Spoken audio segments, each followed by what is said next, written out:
بسم اللہ الرحمن الرحیم بعنوان درس حدیث و صرف 5 منٹ کا مدرسہ۔ آج کے درس کے موضوعات: نمبر 1،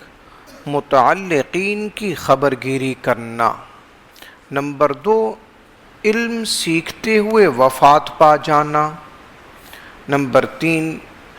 وارث کو میراث سے محروم کرنے کا انجام۔ نمبر 3، دنیا کے لالچ سے متعلق۔ نمبر 5، انسان کے اعضاء کا قیامت کے روز گواہی دینا۔ پہلی بات یہ کہ متعلقین کی خبر گیری کرنا، اس بارے حضرت انس رضی اللہ تعالی عنہ سے روایت فرماتے ہیں کہ اہل تعلق سے کوئی شخص اگر 3 دن تک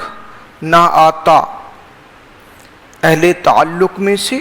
اگر کوئی 3 دن تک نہ آتا یا اس سے ملاقات نہ ہوتی تو نبی صلی اللہ علیہ وسلم اس کے متعلق معلومات فرماتے۔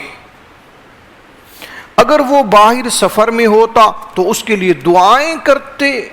اور اگر وہ موجود ہوتا تو آپ صلی اللہ علیہ وسلم اس سے ملاقات فرماتے، اگر بیمار ہوتا تو اس کی عیادت فرماتے تھے۔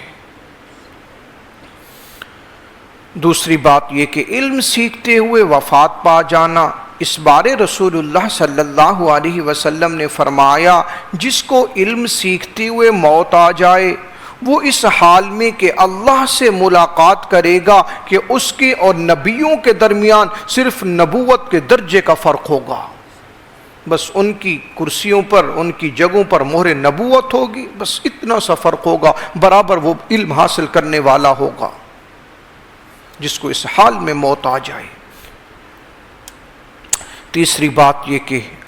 وارث کو میراث سے محروم کرنے کا انجام، اس بارے رسول اللہ صلی اللہ علیہ وسلم نے فرمایا، جو شخص اپنے وارث کو میراث دینے سے بھاگے گا اور اسے میراث سے محروم کر دے گا تو اللہ قیامت کے دن جنت سے اس کی میراث ختم کر دے گا۔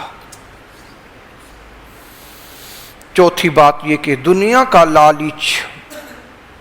اس بارے رسول اللہ صلی اللہ علیہ وسلم نے فرمایا، قیامت قریب آ چکی ہے اور لوگ دنیا کے حرص و لالچ اور اللہ کی رحمت سے دوری میں بڑھتے چلے جا رہے ہیں۔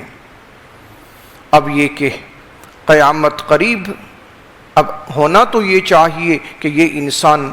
اپنے اوقات کو اللہ اور اس کے رسول کی فرما برداری میں گزارے، نیک اعمال کی ہر وقت فکر کرے،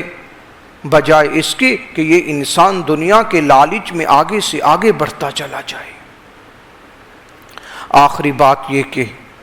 انسان کے اعضاء قیامت کے روز گواہی دیں گے۔ اللہ رب العزت نے ہمیں سورۃ حامیم السجدہ میں یوں سمجھایا، جس دن اللہ کے دشمن یعنی کفار دوزخ کی طرف جمع کیے جائیں گے، پھر وہ روک لیے جائیں گے تاکہ بقیہ بھی آ جائیں، یہاں تک کہ جب وہ اس کے قریب آ جائیں گے تو ان کے کان، ان کی آنکھیں اور ان کی کھال ان کے خلاف ان کے لیے اعمال کی گواہی دیں گے، کہ اس وقت انسان کے اعضاء بھی بولیں گے کہ ان ہاتھوں کا استعمال انسان نے کیسا کیا، ان کانوں کا استعمال یہ جو اللہ نے نعمت دی تھی کس طرح کیا، یہ آنکھیں جو اللہ نے نعمت دی تھیں ان آنکھوں کا استعمال کیسا ہوگا، تو اس وقت یہ اعضاء بولیں گے۔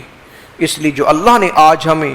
بن مانگے نعمتیں بے شمار عطا فرما رکھیں، خصوصاً یہ انسان اپنے چہرے کو دیکھے، ایک بالشت کے چہرے پہ اللہ نے کتنی نعمتیں دی، اور ہم میں سے کس نے یہ نعمتیں مانگی تھیں؟ اے اللہ ایسے کان دے دے، ایسی آنکھیں دے دے، ایسا منہ دے دے، زبان دے دے، اے اللہ ایسی ناک دے دے، یعنی اللہ نے بن مانگے نعمتیں عطا کی، تو اب حق یہ ہے کہ ان کے نعمتوں کا استعمال بھی خالق کے مطابق ہو۔ اللہ ہم سب کو اس پر عمل کی توفیق عطا فرمائے، آمین۔ وآخر دعوانا ان الحمد للہ رب العالمین۔